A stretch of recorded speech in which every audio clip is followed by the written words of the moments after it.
Hey family, how's it going? This is your girl Marissa, and I want to talk today about colorism and how it has affected my life. I didn't know, I knew something was affecting my life, and I just pretty much thought it was the devil rearing his ugly head. And I realized it was colorism. Being on this platform on YouTube, it exposed you to so many different ways of life, different people, different thoughts, and such. And I've been on this platform since 2009 till now, till 19. And so that's a very, very long time. And I've learned and relearned certain things.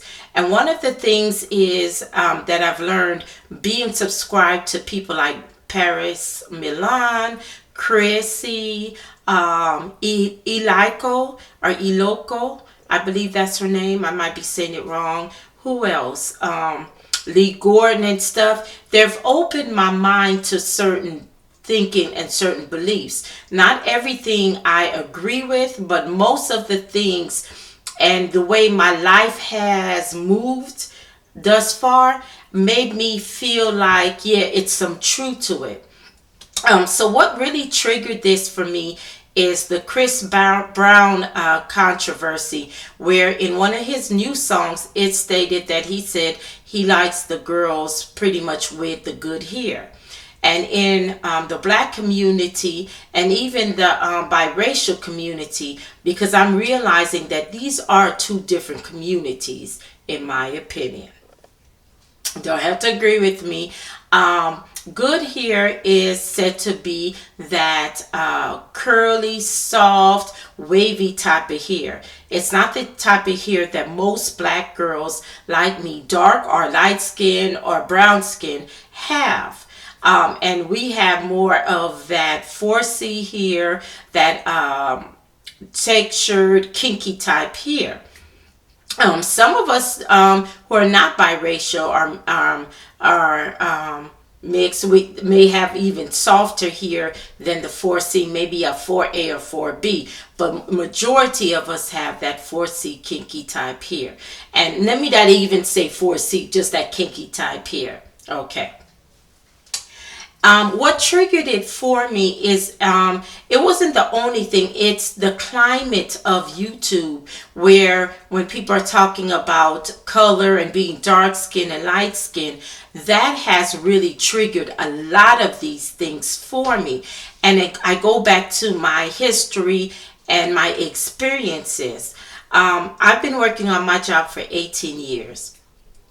And I choose to go to different sites. I used to be at one site, and I just felt that, for me, it's best that I go to one site, different sites, and help out, different administration, different staffs, and the children that are our clients. Okay. So in doing this, I have met a lot of people from all walks of life. Most of the time, it is black people. That look like me, that speak like me.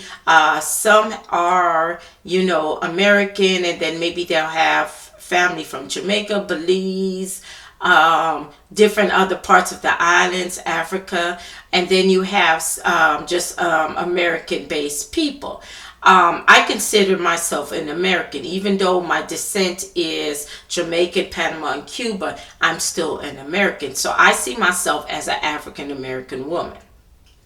Said that. I realized long time ago that I am an African American woman with a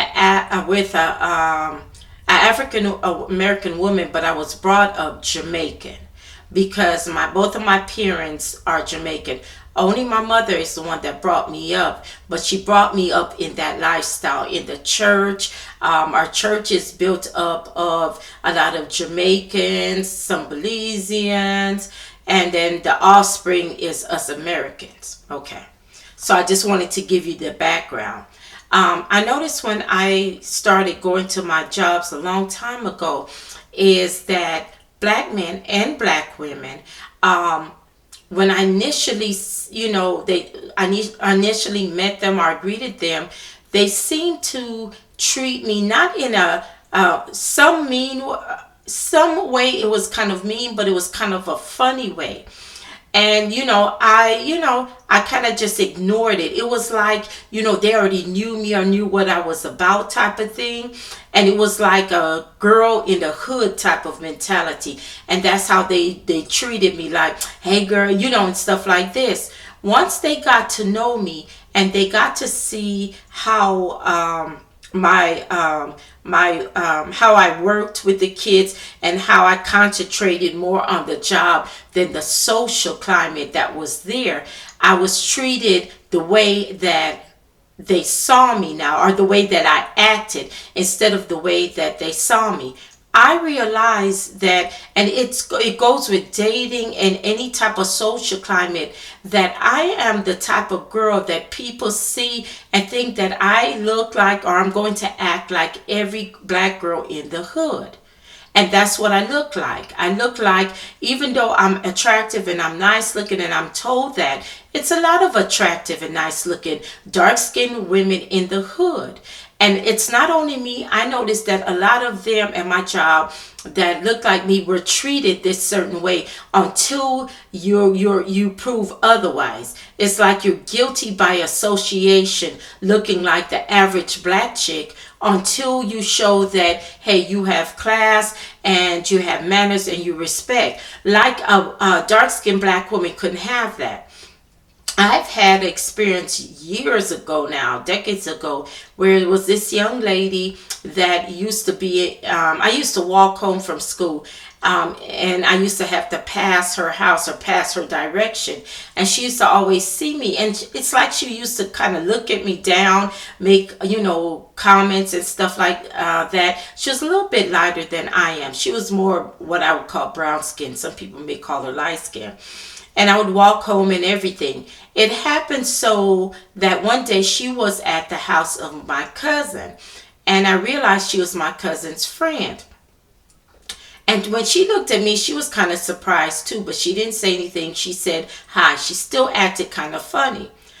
They were dropping me off, which I just live the next block over by where my cousin lived. And they were dropping me by my house. When she saw the house that I lived in, because not to show off or anything, but my house is a pretty nice house, she looked and looked at me and was like, and it's like things changed for her when she saw them drop me off, and I went in the door and stuff. And from the time of that, and I saw her, she was much nicer to me. I had a neighbor a couple of years ago, and before I even talked to them or know them, I used to see them. And I was crossing the street one day, going to my aunt's house for something, and I heard her say to her mother through the gate door that, "Oh, that's her. Oh, I'm surprised. I just didn't expect." And I heard another voice, which later I realized was her mom, saying, why you say that? You didn't expect her to come out the house? She said, "No, I just thought it would be somebody else. Or somebody, I don't know. I just thought it would be somebody else." And the mother said, "Why? Because she's dark skinned?" She said, "No, it's just, I guess I didn't fit the bill of a person that she thought that should live in this house." I've had experiences at the job where a lot of some of the black women were pretty much having sex with some of the black guys that were married, dating other people, or they were just, passed around. And so when they saw me, I looked like any average black girl. Yeah, I may be attracted, but so are they. And so they automatically expected me to act a certain way. When they didn't get that from me, I think they were shocked, and then it became, "Oh, okay." And so when they would see me and they see me struggling now, they would help, or they'd be like, "Oh, hi, Miss So-and-so." And they'll call me by my last name. No one knew my first name, but it was that respect that I got. And I couldn't understand why I just couldn't get the respect in the first place, because I'm a nice person. I'm outgoing now. I wasn't always outgoing, but I was always polite. I always showed my manners, and I was always helpful. I'm there to help, and I don't mind doing that. I'm the type of person though, and I know this and I'm still working on it's hard for me to forgive foolishness and forgive people that I feel like slighted me in some way. I'll still keep it professional and but I still remember the way you treated me in the back of my head, and I'm not really letting that go. And I know that that's not good. I know, I'm not sure if I'm explaining this right, because some of you might just think, oh, well, maybe it was just those people. No, but this has been all my life. And I've experienced this pretty much. And I realize it is a form of colorism. Even black women that look like me, they would act funny towards me and nicer to the lighter skinned girl that they were getting overlooked or overpassed for. And they were being discriminated again. But for some reason, they seem to think that, hey, if I hook up with this girl that all the guys like and everybody like because she's light skinned, then maybe they'll like me or treat me good.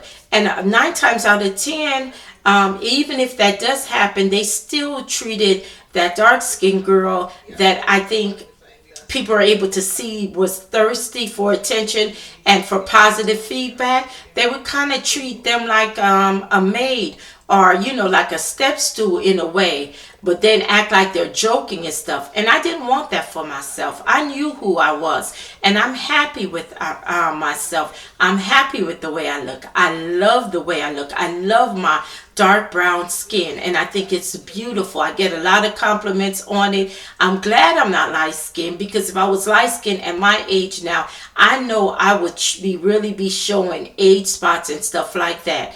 And I'm not saying there's anything wrong with being light skin or brown skin. I think we're all beautiful. But I want my due acclimates too. And when I don't get it, I don't stomp around or, act like people owe me anything. But at the same time, I'm not kissing anybody's butt. And I'm not going to make me feel bad for, the way I look. I realize also that though I have a preference dating black men, they don't always have me as a preference. And I want somebody in my life. I want to, open myself up to somebody who's honest and positive and a wonderful human being like myself. And I give myself that now. I used to feel kind of funny giving myself compliments. No, I don't feel I'm the only person that I have. It's only one me. And where people in this society want to build you down, I'm building myself up. I am open now to other races in dating. I'm open to the fact that I may not find my Prince Charming, my king, in a black man. A lot of them, the ones that, not all, but it's a lot of them that I would be interested that don't want to date dark-skinned women or don't want to date black women, period. Now, even the light-skinned women are suffering. And I live here in California, and not everything, but a lot of things is about, looks and how you look versus the person on the TV and stuff like that. And I just don't want to live that life anymore where I'm suffering. I feel like I am suffocating because I can't be my true authentic self, or I can't be with the type of person that I want to. So I'm going to go ahead and just be sufficed with a man that I'm okay with, as long as he's a black man. I don't want to do that anymore. And I just wanted to come and share with this because this has been on my heart a lot, especially since the Chris Brown incident. It was a lot of other things that have taken place where, on social media, you have black men putting down black women and stuff like that. And I'm tired of it. That's not my experience, and that's not who I am. Why should I have to live through that? No. So I just wanted to share that with you guys. Please leave a comment down below. Let me know if you have suffered from colorism. Maybe you're a light-skinned person, brown person. You feel that you've suffered from colorism. Let me know your thoughts. Do you have a child or somebody in your family that has suffered? Have you been privileged, being a light-skinned or brown-skinned person? Let me know your thoughts. Please don't forget to comment, rate, and subscribe. It's so much needed and appreciated. Please don't forget to ring that bell. And I thank you for all that you guys have done. Many blessings to you. And I will see you in the next video. Bye for now. My love. Smooches.